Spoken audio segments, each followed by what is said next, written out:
that child welfare systems across the country are eager to identify opportunities for better engaging and supporting young fathers in foster care. We also know, and research supports, that fathers play a vital role in the healthy development and well-being of their children. And in particular, young fathers want to be great parents, have the capacity to do so with the right supports. At the Center for the Study of Social Policy, we have formed a national work group that is focused on creating a set of policy and practice recommendations for child welfare leaders to implement a multi-generational approach for working with young fathers and their families. Our first step in the process was to talk with the young fathers themselves, hear their stories, learn from their experiences, and ensure that their voice informed all aspects of our work. I started dealing with my child's mother at a very young age. We was young, 13, I was 13. And we had our first child. And then we had our second one a year later, which got us the ACS case. I entered foster care at the age of 4 until I aged out at 21. I lived in every part of New York City, all 5 boroughs: Staten Island, Brooklyn, the Bronx, Manhattan, including Westchester County, by the age of 21. I was a young father. I had my first child. I had my first child at the age of 19. I was while I was still in foster care.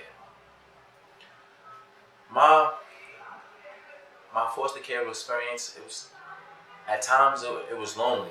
And, at times I felt lost. I was real angry because I couldn't figure out why my mother and father didn't want me. Like, what was the reason why I couldn't be home? It was great. It was great being a part of a family, but I just never felt like that was my family.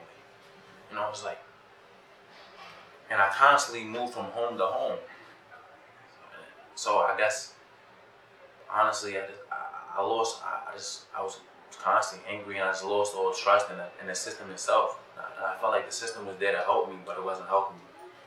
I also had another foster mother, but to me, she's my mother, because it's not about who raised you, Miss Margaret Beckles, but she also adopted my younger brother and sister at the age of 4 and age of 6, and she found that they had an older brother, and she took me in her home also. It didn't work out. I guess, at the time I came in her home and I was 13, and I guess I was set in my ways. You know how it is being a teenager. And so I ended up going back to the group home. But she didn't give up on me. Even though I wasn't in her home, she still made sure I had the tools and essential to succeed. She really pushed hard for me to go to school, and I didn't finish that either. I didn't finish high school.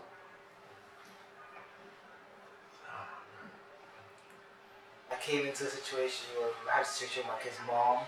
Well, I ended up getting arrested, DV case. My son was there. So they ended up removing him from my mom's arms and giving him to her after that. That's what I heard after everything happened. I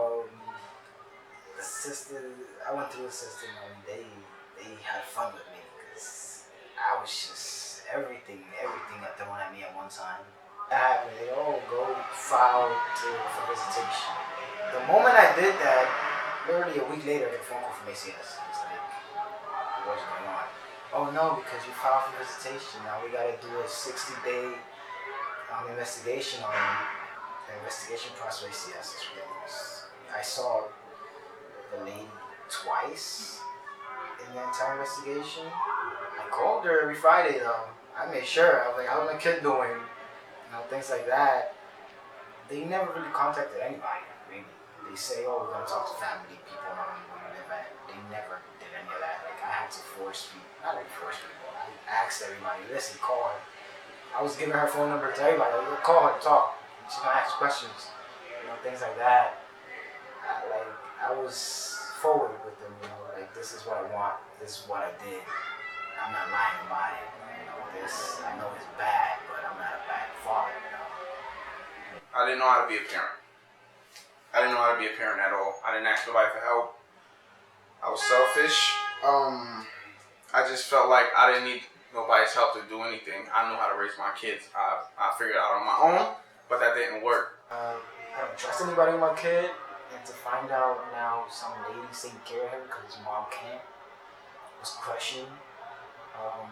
Once I finally saw my kid again, was his mother was sick. She was in the hospital in December, like literally maybe a week before Christmas, and now he's on my doorstep. Like literally, she brings him to the door, or somebody brings him to the door, and leaves him there. Once that happened, the other thing is I have no protection. Like, what am I supposed to do now? I can't just give him back. I can't even call ACS because they're not on my side. You know, they're gonna think I kidnapped him or something. The way they helped me was basically being supportive of, acknowledging the fact that I wanted to be a part of my kids' lives. That's what really mattered to me the most. So like I really, as far as dealing with the foster care system, the only problem I really had was them not, helping as much. They didn't really care to help the parent. They just wanted to deal with the situation the best way they see fit, instead of taking the parents, word or opinion in consideration. Sometimes the case planners would not have me involved at all. Like they wasn't helpful at all. They like sometimes I wanted to know about my kids' health or see what school they were going to, or what after school program they was involved in. They didn't want to give me information like that, or when's the next court date that they have for the case planners. They didn't want to give me that information. I just feel like if ACS was more caring and open-minded to other people's situations, because there's times where you have staff who don't care at all about your situation and your living experiences and none of that, where you've been, how you was raised. I exited out of foster care at the age of 21, and I moved to the Bronx in supportive housing. It was a new experience because me living in a group home, I always lived with people. Now I'm living on my own, so I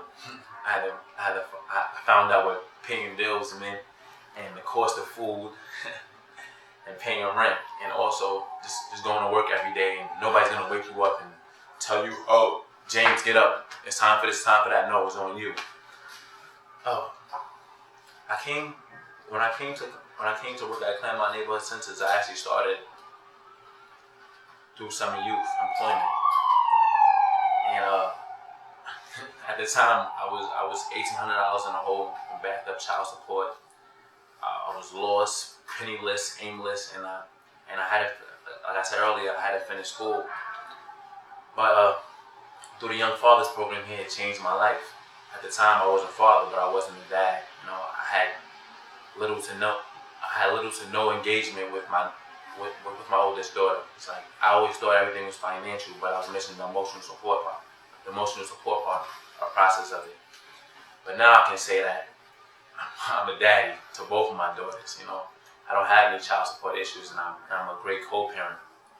And I also, with my job with the Teen Specialist Unit, Young Parent Speakers Bureau, I go to the group homes and agencies, and I get to engage with young fathers and young mothers and let them know that we are trying to change the system. That there's people out there that care, that want to help you, and give you the information to help you become better parents. So I feel like, why are they always with her? Because she has the baby. How do you know I'm a good parent if I'm not with my kid? Why can't you bring my kid towards me, or at least in an environment where you can supervise and see me parenting my son? Things like that. Or why are they not listening? May 27th of this year, I had a life-changing experience.